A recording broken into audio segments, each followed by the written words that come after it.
I'm going to introduce the panel all at once and then just hand you the microphone, and then you guys could, take about 10, 15 minutes, just go down each, okay? Makes sense? Okay. So Courtney White here on my left is the founder and creative director of the Quivira Coalition, a nonprofit organization dedicated to building bridges between ranchers, conservationists, public land managers, scientists, and others. His writing, much of which can be found on his website, A West That Works, has appeared in numerous publications, including Farming Acres Magazine, Rangelands, and the Natural Resources Journal. In 2010, Courtney was given the Michael Currier Award for Environmental Service by the New Mexico Community Foundation. He lives in Santa Fe with his family and a backyard full of chickens. Yeah. And he just came back from a conference in Colorado on adaptation, and I guess you'll maybe talk some about that too. Kara, and I want to make sure I get this, Bobroff, is that correct? Great. Is Navajo Lakota and was raised in Albuquerque. She received her master's in special education, an EDS in educational management or administration as a Danforth Scholar from the University of New Mexico. She's the founding principal of the Native American Community Academy, one of the first urban academies to support language, culture, health, and college preparation for Native Americans or Native American youth. Kara was recently identified as one of the best emerging social entrepreneurs, congratulations, in the country, and awarded a National Echoing Green Fellowship for her leadership. Through her work, the Academy has been selected as the first collaborative charter in the state of New Mexico by the Albuquerque Public School District.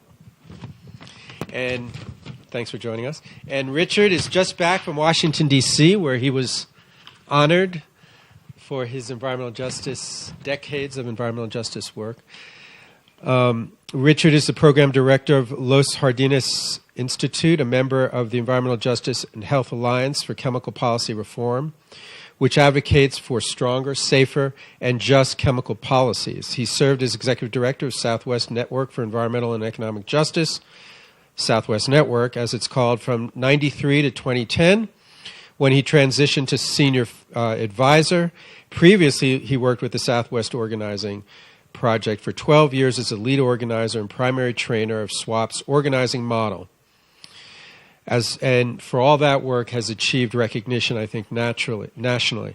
As a widely respected national leader in the area of environmental justice, Richard has served on numerous governmental and non-governmental panels and was a recipient of the 2005 Ford Foundation Leadership for a Changing World Award, for a Changing World.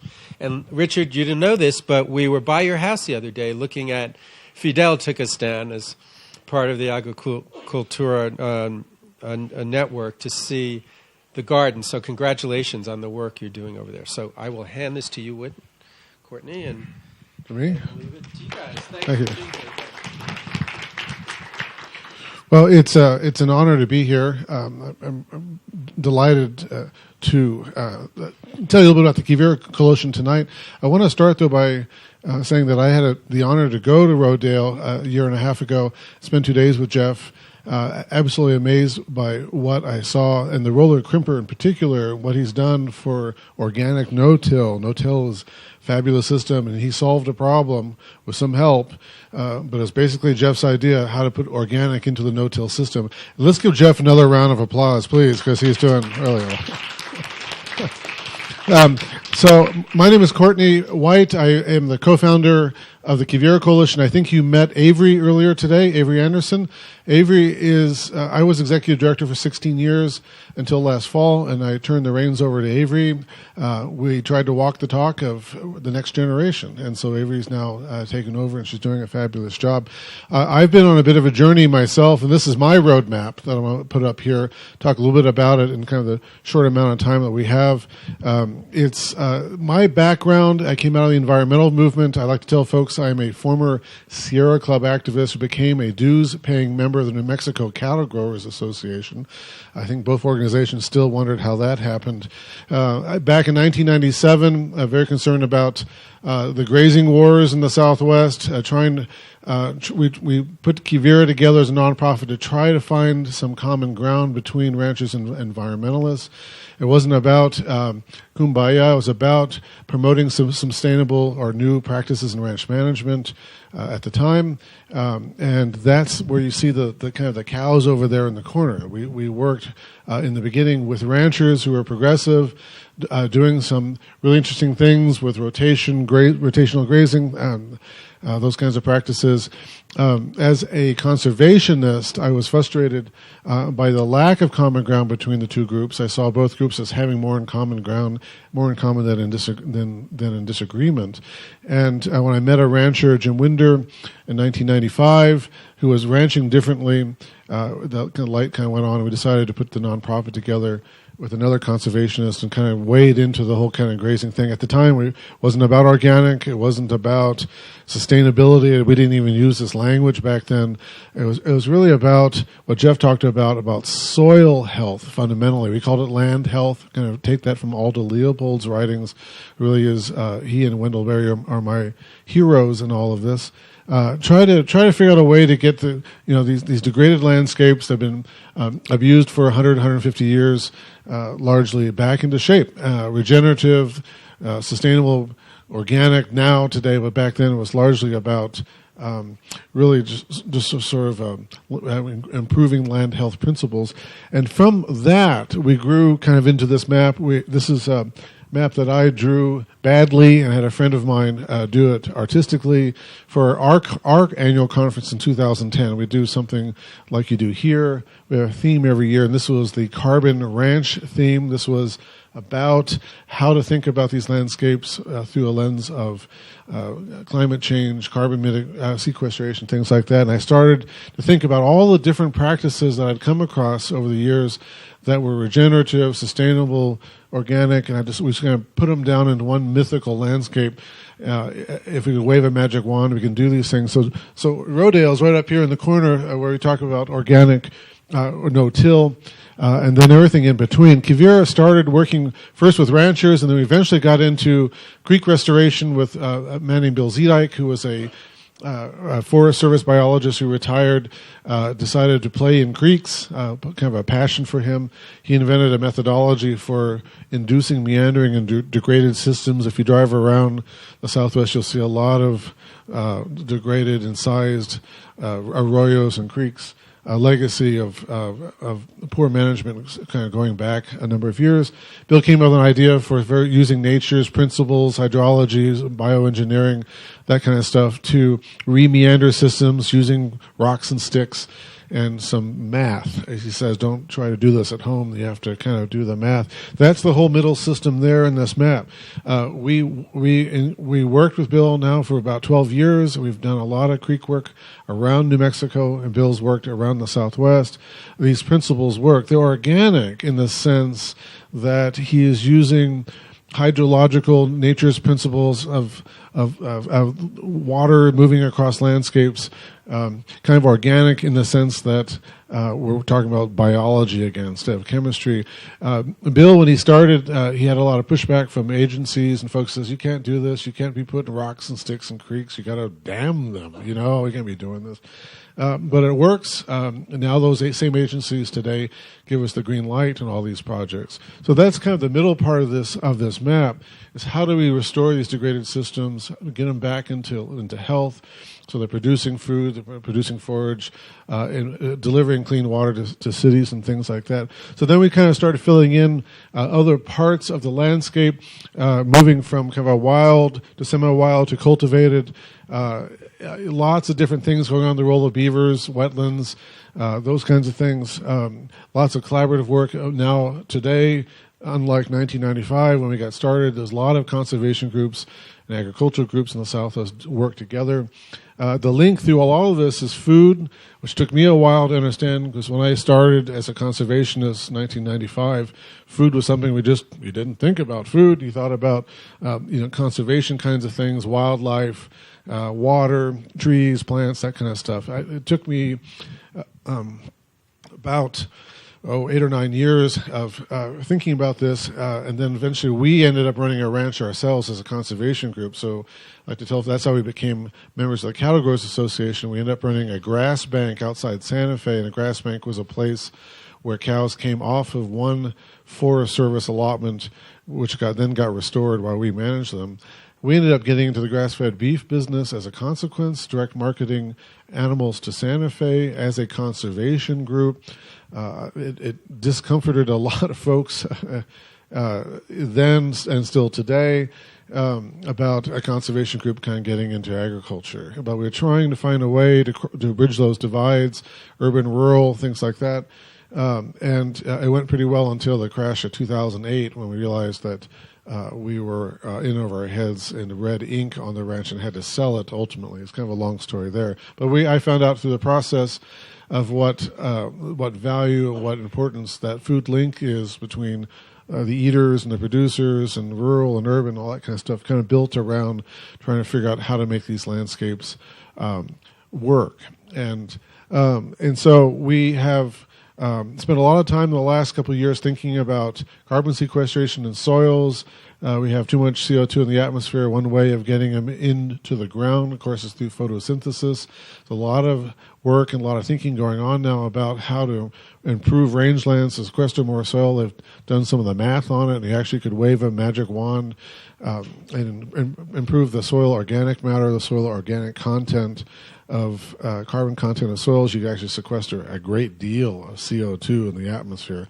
A little bit more complicated to do, but at least you have that idea is out there. And that's kind of all these different activities, either sequester carbon in soils, reduce greenhouse gas emissions, as Jeff was talking about at Rodale, and you kind of put them together in a landscape that at least mythically can do these things. And all of this is a challenge, of course, but at least we have a vision, a place we can go to. This is where I'm writing a book about this right now, trying to explain all these different parts. Quivira today is still involved in a lot of creek restoration work. Avery was around earlier talking about our apprenticeship program. We put young folks on progressively managed ranches. We're about to graduate, I think, our 10th apprentice. These are year-long apprenticeships. We have a long-running project with the Navajo Nation out at the Ojo Encino chapter, helping them build some capacity locally to produce local food and restore some of the rangelands. And we've been working with Rio Grande cutthroat trout up in the Forest Service, trying to get that habitat restored, trying to work on all these multiple levels, kind of link all these things together: food, stewardship, restoration activities, regeneration, carbon, climate. It sounds complicated and it's daunting on a lot of levels, but as I circulate and go to places like Rodale and get fired up about ideas and solutions, as I tell folks today that the toolbox has been well developed. There's a really powerful series of things that we can do. Jeff talked about solutions, and what Rodale is doing is a source of a lot of these different ideas. But ranchers, restorationists, wildlife managers, all scientists, everybody's got kind of a piece of this puzzle, and we don't need really to develop more of that toolbox today. After 30 years of thinking about creek restoration, cattle management, organic agriculture, the question now is, how do you put these things to work economically, and how do you begin to work at scale? This is the challenge in front of us, and we're all aware of the obstacles in front of us, from policy and DC down to how do you make this stuff pay. We all have ideas, and we have an annual conference in the fall that we try to bring folks and do all this kind of stuff. And we're working hard on it, but it's daunting, and yet it's hopeful because that toolbox exists. We don't have to make it up. I've made a map of it, but it exists concretely out there, and we're trying very hard to link those different pieces of those puzzles together and make them work. And it is working. I mean, if you think about the local agricultural movement 20 years ago, grass-fed beef, when we first did our annual conference and broached the topic of grass-fed beef, 2003, I got a lot of criticism. I said, Courtney, you can't say that about feedlots. You can't say that about our system. And a number of those ranchers who criticized me are now grass-fed beef producers themselves today. So this is how ideas spread.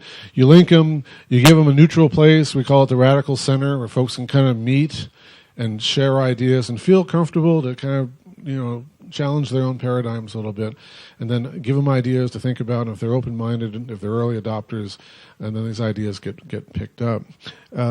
So this is kind of the mythic landscape we feel like we're all working towards. I'd like to acknowledge Robin and the La Montañita Co-op here as a big piece of this. Without co-ops are hugely important in all of this. I think we should give the co-op, La Montañita, a round of applause as well for their work as well. We give out some awards, and Robin was a recipient of an award from us some years ago for her really amazing leadership in a lot of ways. So I just want to stop there and say that this is kind of the landscape. This is not Quivira's landscape. This is all of our landscape. We're all on this map. There isn't a person in the United States that isn't on this map at some level. This is not about producers. Also, you've got cities, you've got kids, you've got artists, you've got hikers. Everybody is on here at some capacity, and what we do, how we live, how we buy, how we eat, is linked together. As John Muir said years and years ago, when you tug on one part of the universe, you find it's connected to every other part of the universe, and we have to kind of keep that in mind as we go forward from here. So thank you very much, and I guess we're taking questions later, or dialoguing or something like that, so I appreciate it. Let me pass it over.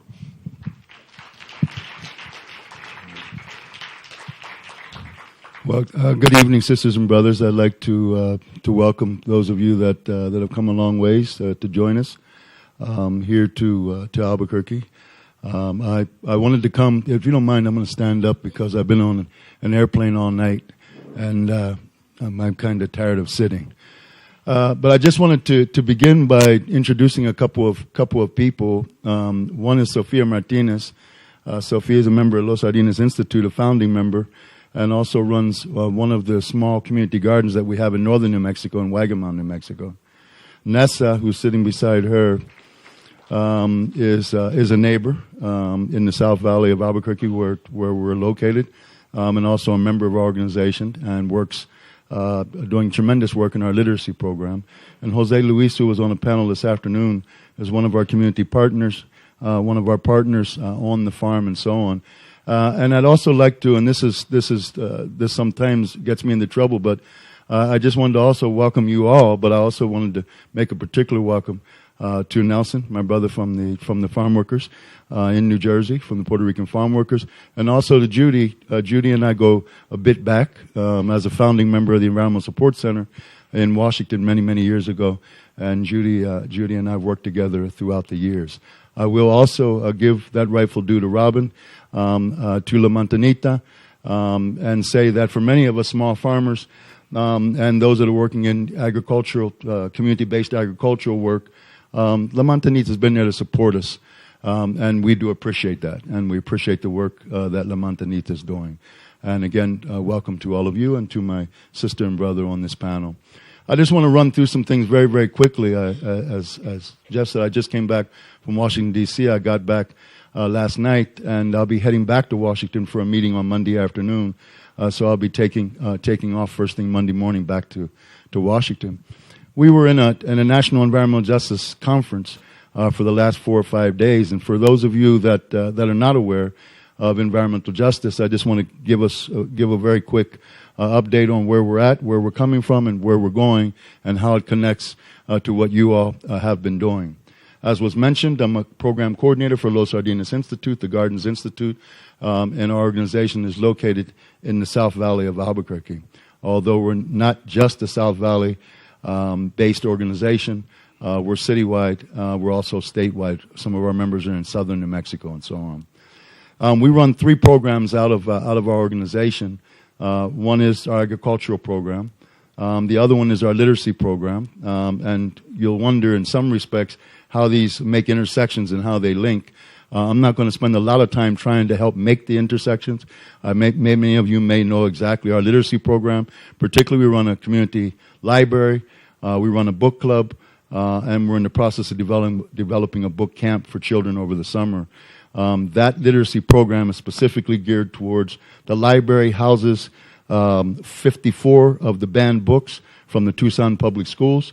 For those of you that may or may not be aware, that the school board in Tucson, Arizona, banned the ethnic studies program, particularly the Mexican American studies program, and in that process they banned over 90 books. Several of those books are books that many of us have been a part of developing throughout the years. And as I say, we're housing those in a library at our facility. And then our other program is the Environmental Health and Justice Program. A lot of us know of our work for environmental justice, against environmental racism, and against environmental injustice. And so I want to move us very quickly so I can turn the microphone over to my sister. One is that how does environmental justice intersect to the discussions that you all have been having and the work that you're involved in? Some of you may be aware that in 1990 we had a conference in Washington, D.C. where over 1,000 community activists, men, women, workers, students, cultural workers, organizers, and so on came together, and we redefined environmentalism as where we work, where we live, where we play, where we pray, and where we go to school. So for those that have always been concerned about us opening up the box, we just opened it up the box a little bit wider. No? Where we work, where we live, where we play, where we pray, and where we go to school.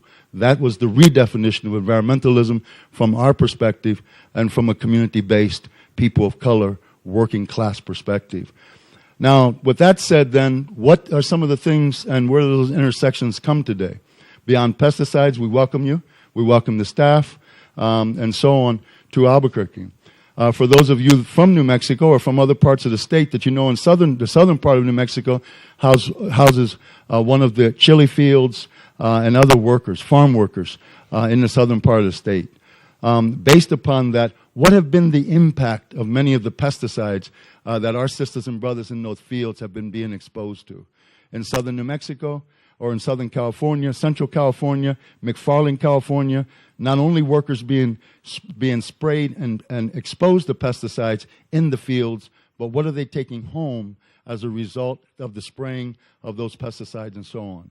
We see our young people being born without brains, in some cases in McFarland and some of the other places in Central California, young children, babies, being born without legs, being born without arms, and so on. That's not happening just in Central California. It's happening all over the Southwest, and it's also unfortunately happening all over the country. And so we could go on and on and on, and how did the intersections made from a pesticide standpoint and the impacts on farm workers and the impacts on their families in terms of what's being brought home there.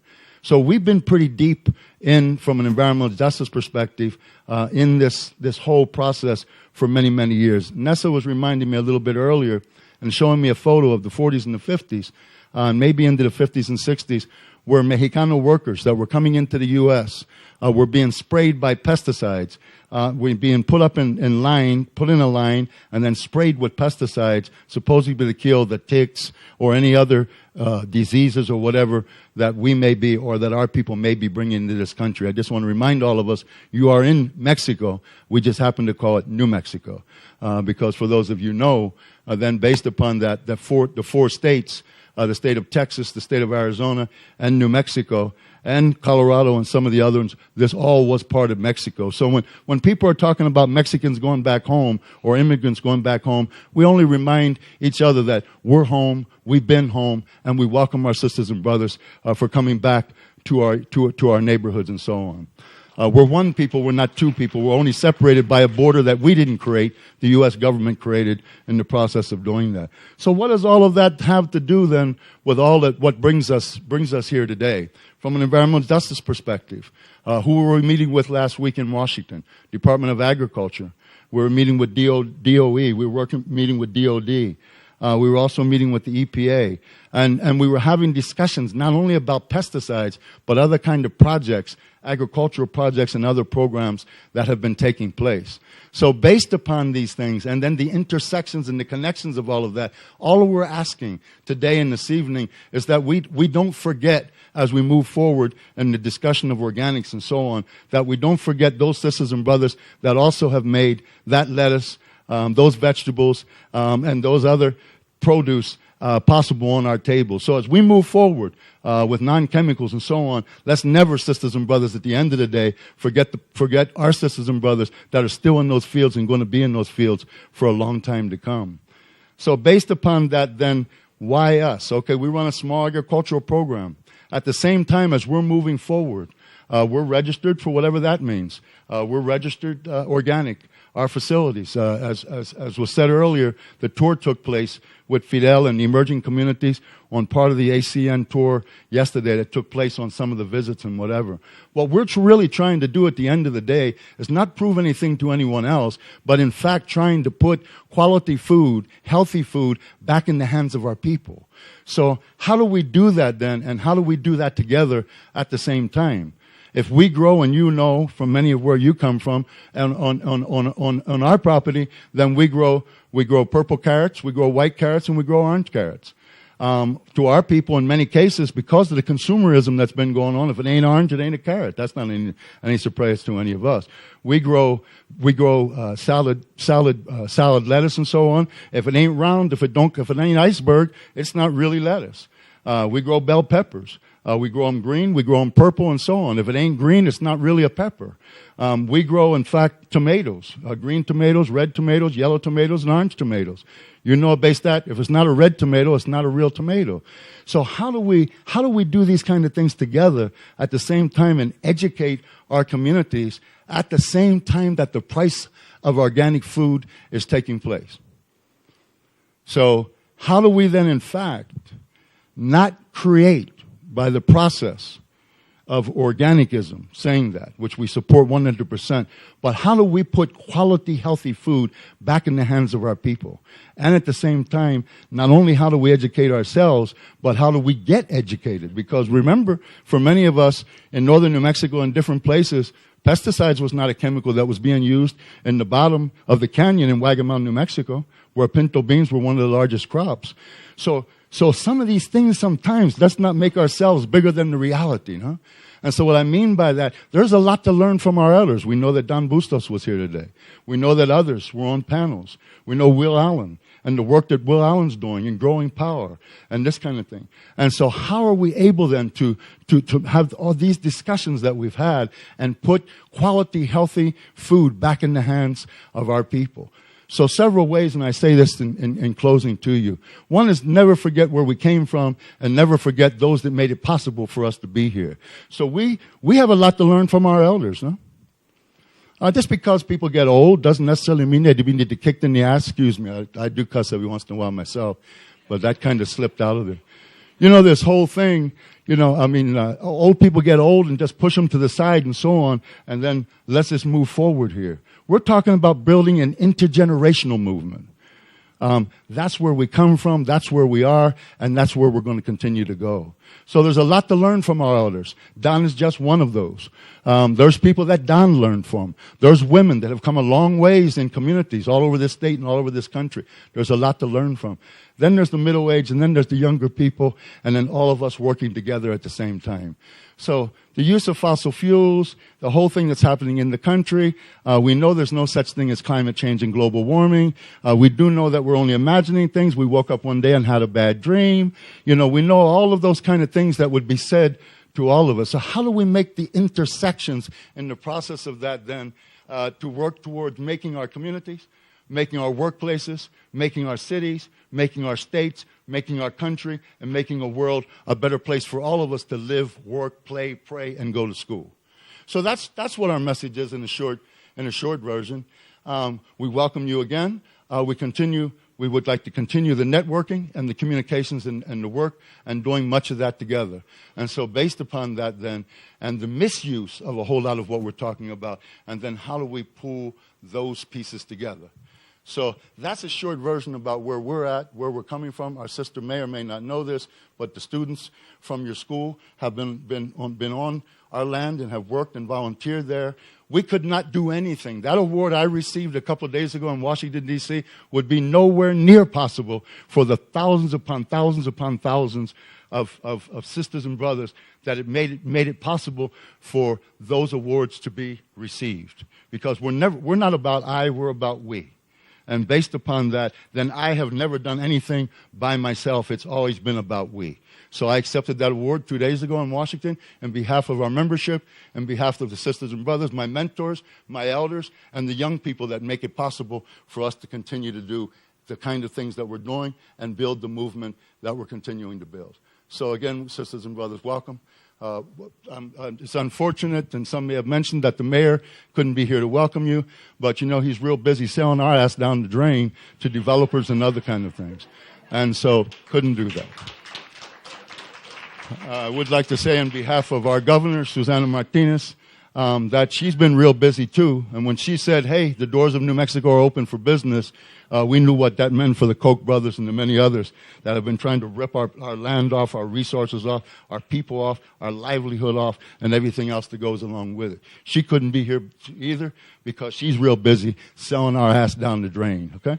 So there is some good elected officials that we have here, some good sisters and brothers, and we know many of those. Again, welcome.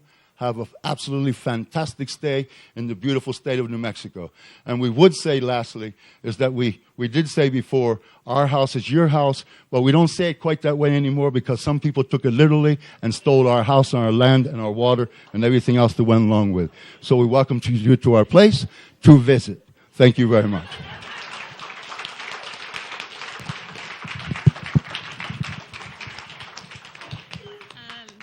I'll stand up as well. Good evening. My name is Kara Bobroff. I'm Navajo and Lakota, as said earlier, and I'm the founding principal, and one of the co-founders of the Native American Community Academy, which is a charter school here in Albuquerque, New Mexico. So I just want to get a sense of, I'm not going to cuss because I'm a principal, so you don't have to, I just want to give you that heads up right away. So how many of you are from Albuquerque or New Mexico or Santa Fe? You can just give me a sense of that. Okay. And then how many of you live in maybe an area that has a high Native American population outside of New Mexico? Crickets. Okay. All right. Great. And I just want to say that because I was trying to think of the intersections, and there's a lot just in the short time that I've been here this afternoon and this evening. But one thing I just want to state and start with is the mission of our school.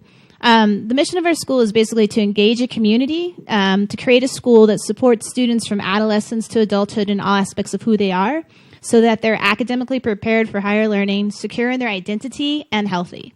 And when I think back to kind of the founding sketch that you presented earlier, and let me see if I can remember it, healthy soil equals healthy foods equals healthy people. So for me, that's something that I can grab onto as a kind of intersection of what it is, the work that you've been discussing leads into the work that we do at the Native American Community Academy. We're a small charter school. We serve over 50 different tribes. Our students are predominantly, 6th to 12th graders. We opened about 8 years ago, but I want to go back to even before that, because I think another thing that kind of connected in my thinking when you were speaking was this idea that you've been engaged in this conversation about what the problem is for over 40 years or more, right? You've found solutions to that problem.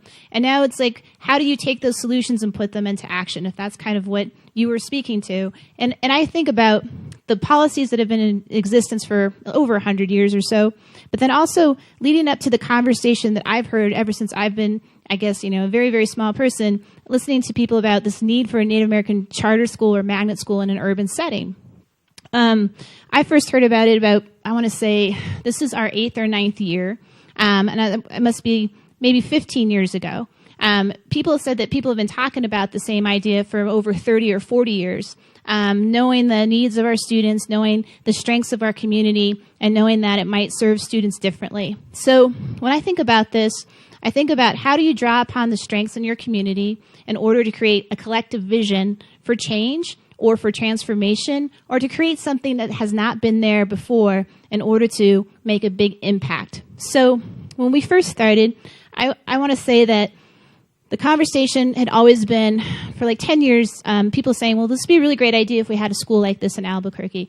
And I'd say, so that's awesome. I'd love to teach there. What would it be like? People would say, well, there's people that are interested, and there's a lot of us that have the same idea and the same feeling, but nobody's actually really done anything. So, that was like 10 years, 15 years ago.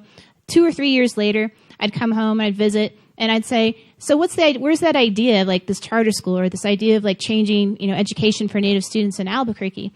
And people would say, we're really excited about it. We have a lot of energy behind it, and we want to make change. We want to do it soon. I'm like, so what's going on with that?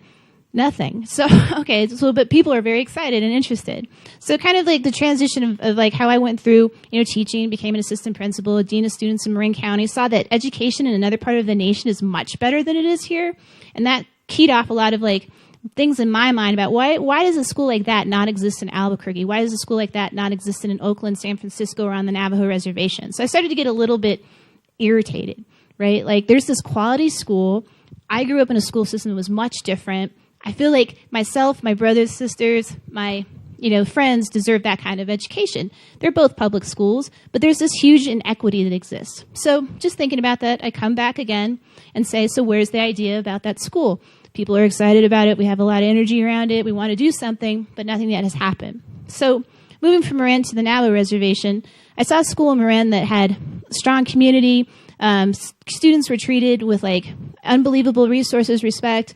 Families were engaged, which was the opposite of what I experienced. And then when I was on the Navajo Reservation, saw a community that had amazing strengths in the area of culture, language, identity, history, and I would say like probably one of the most connected senses of community outside of the school system, which wasn't allowed or brought into the school system. So here's like this kind of, I guess, how I want to describe this. 2 different types of, situations. A school that's, basically drawing all the strengths it can to serve the students it sees. And then another community that has amazing strengths around it, but does not tap into those strengths and therefore allows the system itself to fail students again and again and again in a variety of different ways. Some that are much more extreme than anything I had experienced in Albuquerque, to the fact of when I think about Native students with the highest dropout rate, or Native students with low academic achievement rates. That was the first time I ever experienced losing a student to suicide, losing a student to something that was tragic, where they were actually killed on the side of the road. At that point, I knew I would never, ever, ever allow that to happen if I could do something to change that.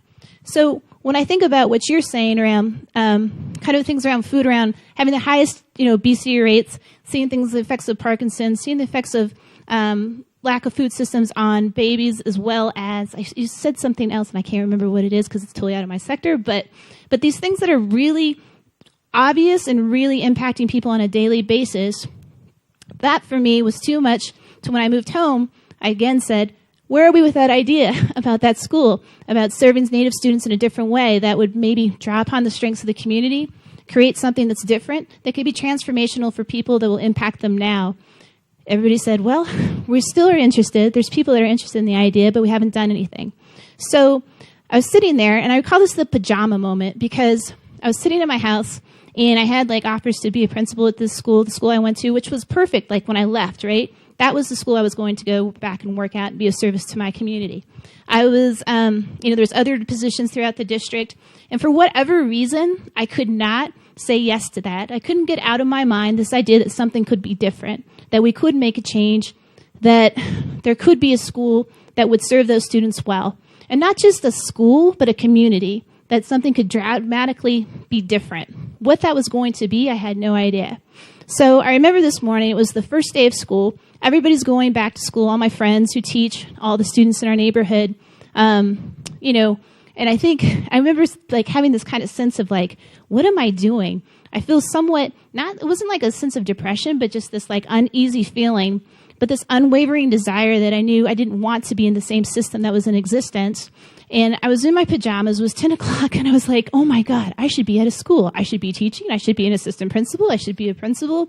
I should be helping a school. Something different should be going on. But at that moment, I knew there was no way that I would ever give up the idea of creating a school that could serve Native students in our community differently. So I was like, well, how do you go about changing something like that? Like, that's a big deal, right? I wasn't a charter school person. I hadn't even like really understood what a charter school could do.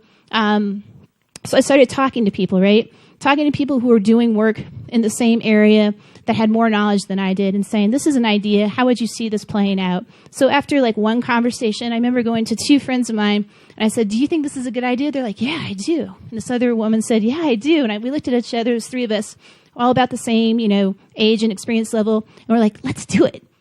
So after that, we decided that we were going to do this, right? So we continued having these conversations. We had more than 4. I would challenge you guys to have 150. That's how many I had that I actually documented. And when you go back to the mission of our school, that didn't come from something that I put together. It didn't come from something that came from necessarily research, although there is research that supports that. It came from the collective vision of people talking about what would they like to see in an ideal dream school to serve Native students in Albuquerque, New Mexico. As we had those conversations, it was one-on-one. It was people that were working in the system, people who were working outside of the system, families, students, social workers, doctors, lawyers, business people, just anybody I could possibly think of to engage in this idea. I asked, taking all of that knowledge together to create the mission and those 3 outcomes, students that are academically prepared for higher learning, that they're secure in their identity, and they're healthy. So that was, 10 years ago or more. We had our first graduating class last year. We graduated 25 students. Thank you. Yes, that was awesome. It was literally, you could say, the best day of my life. Those students are now in colleges ranging from the University of New Mexico, Central New Mexico Community College, Cornell College, Stevens University, Lawrence University, Brown, Yale, Pomona, just a variety of different schools. But that's not necessarily what's good about what we did. What's good about what's going on is that this has become a collective vision that's owned by a community that has transformed education for a group of students and a group of families that's going to grow and grow and grow. So we're serving almost 400 students now. Those students now have a vision for what they want to do in order to give back to the community because of the experience they had. I want to stop with kind of this idea of core values. We established core values within the school based on Native American philosophy, I guess not philosophy, but culture, education, and our experience. And the 3 that I'm walking away tonight with, after listening to the different things that you guys have engaged in as far as conversation, are the core values of community and service. I think that that's something that resonates really well. The core value of perseverance and understanding what perseverance plays in each of our lives, and also our communities and roles, and how do you persevere and continue on, even though 40 years ago people were talking about this. And then the last is reflection. Sounds like that you guys have a lot of reflecting to do and a lot of opportunities to reflect together upon what it is you may want to engage in. So I just want to say thank you to Robin and thank you to everybody who put this conference together. But also not just the conference, but this community. And I learned a lot, and I hope that you guys get to your end goal, or the end goal that was stated, of healthy people, because I know when I look at our students and I look at our families that we definitely need that, and we need some help in that. So if you guys are ready to start some sort of revolution around school lunch, I'm down. So anyway, thank you very much, and have a good evening.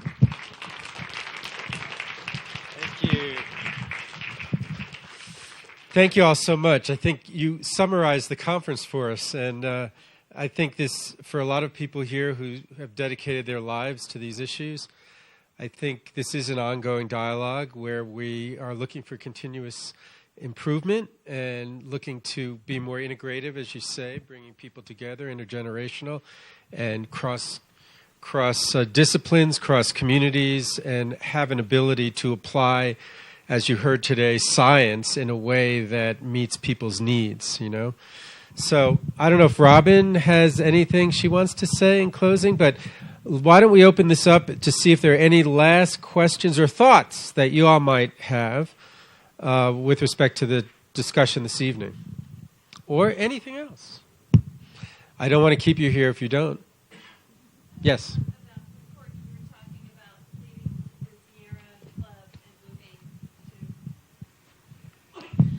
Courtney was talking about moving from the Sierra Club to the Quivira Coalition, and I guess I realized that conservation isn't enough. And if Sierra Club was only about conservation, you've made it clear that conservation just isn't enough, that restoration and reclamation is huge. It's what we really have to be doing.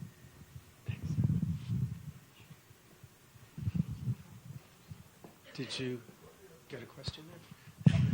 A little bit in the Sierra Club's defense. The conservation movement, including the Sierra Club, have changed. I mean, its restoration isn't controversial like it used to be. Collaboration, because we went through a whole anti-collaboration thing within the environmental movement. Now that's changed. The one thing that's missing from the conservation environmental movement still, it kind of flabbergasts me, is food.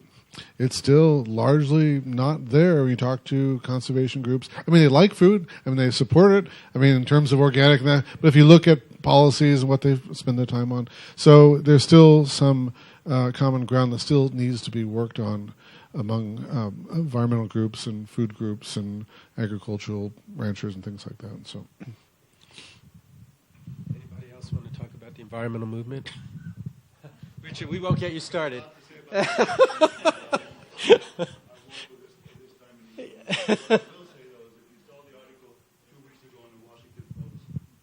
Then that should reopen up dialogue from an environmental justice perspective. The article that came out in the Washington Post, I think it was 2 weeks ago, and I think there's a lot to be said in terms of opening up dialogue between environmental and conservation groups and also grassroots environmental justice groups.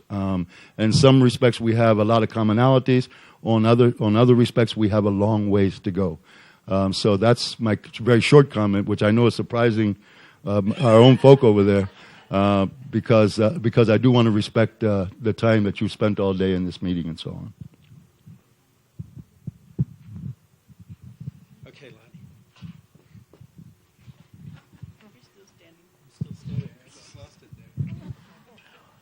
Hi, Courtney. Haven't seen you for 12 years, I think. You're great. Kara, you're my hero. There's such courage and with beauty and passion and grace that you're going forward. You're my hero.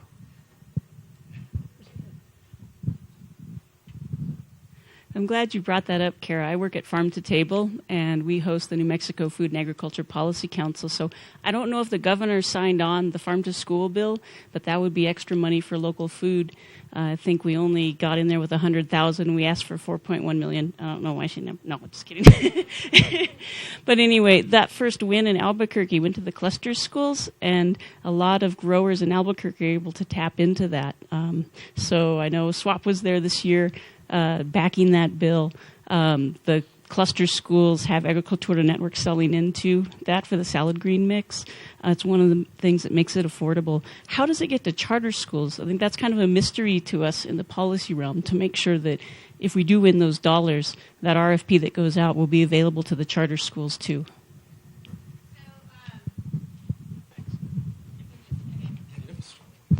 So charter schools predominantly serve a large percent of free and reduced lunch students, and so we have to either contract with the school district to get school lunch, or we can establish ourselves as our own lunch provider. And there's only like a handful of like maybe 2 to 5 lunch providers that serve charter schools. So you can write that into to the policy itself to include charter schools who have free and reduced lunch programs that qualify as well, and that would open up the food to get to our caterers and our caterers to the kids. So, yeah. Thank you. Okay. Oh, sure. Maybe a suggestion is setting the requirement for the catering companies that serve your food, request local, request organic. There is that outlet now in Albuquerque for these catering companies to turn their business to organic operations. So maybe it just takes that request. This will be the last question. Okay.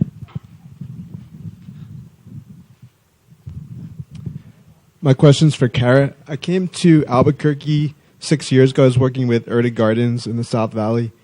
And at about that time, I also got involved with school gardens. And that inspired me to go into the field of education. And I'm about to graduate from Northern New Mexico College with K-12 teaching certification.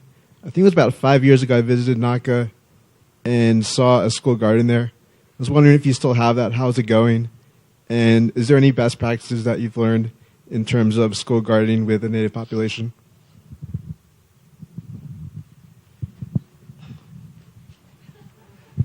There's actually a really sad story about that school's garden. It has to do with portables and our growth. But anyway, we had to move that garden several times because the school continued to grow. And as we grew, the school district would put another portable down instead of building the building that we're supposed to have. But that's a long story. The best person to talk to will be one of our teachers, so I can connect you with him. He's the person who really is, he started a garden our first year, and every year has taken one piece of corn and replanted it every single year. So we actually have our own kind of, I guess, corn intergenerational piece of whatever. I don't know how. So you can tell this is not my area of expertise at all. But our students replant that every single year, and we're moving to a new remodeled facility right across from the Indian Pueblo Cultural Center, and so we're starting a garden there. So we're transferring it to that land. But I'd be happy to share that with you and connect you with him because he's amazing. Thank you. I would like to say thank you to everybody that hung in here till 9 o'clock. Joel came up to me earlier today, said, "Do you realize that your conference was 14 hours today?" I said, "No, I hadn't really added them up." You guys are tremendous, all of you guys, for what you do, not just in a day or a day and a half like this, but what you've dedicated your lives to. I mean, this is not really about a conference. This is about coming together to restore energy, generate new ideas, go back and more empowered than you were when you came through the door, and share information, strategies, successes, challenges. We don't shy away from discussing our challenges and our failures, but we do see the opportunity. I feel a lot of hope out of a day like today, the last 2 days really, and I think that hope is what gets me through the year, and I, hopefully you feel the same way. And we'll see that in the evaluations, I guess. I wanted to thank the staff. We thank Stephanie. We also have Drew on our staff, and Matt, and Shoko, and Nichelle. I don't know if y'all are still here, or hopefully you're out drinking wine or something. Right. And Matt as well. Matt, we have 2 Matts on our staff. So they promised me it wouldn't be a problem in the office because it always works out. They've been in offices before when 2 Matts have been there. And then I say Matt, and they go, "Which one?" So obviously I have a Matt problem. But yeah, and I really want to thank the media guys, Available Media. You guys have been phenomenal. This meeting was live streamed. Is that what you call it? Live streamed. And it's going to be put up on YouTube, so hopefully we will get parts, if not all of this, up on YouTube, which is getting more and more attention these days as a tool, an empowerment tool for people who view it in local community-based organizations. And, of course, La Montanita Co-op and the Sustainable Studies Program. You guys, I mean, the dedication that went into putting this together is just extraordinary. It was fun. We had fun, yeah? Did we all have some fun today? We ate some good. We built some good community, and let's keep our relationships strong because that's really what it's all about. And if we're going to take Jeff's challenge to not be saying the same thing next year, it's those relationships and community that's going to help us get to the next level. So God bless you all, and thank you. Thank you all. Safe travels. Love to you all. Safe travels. Peace, justice, and safe and healthy people. Good night.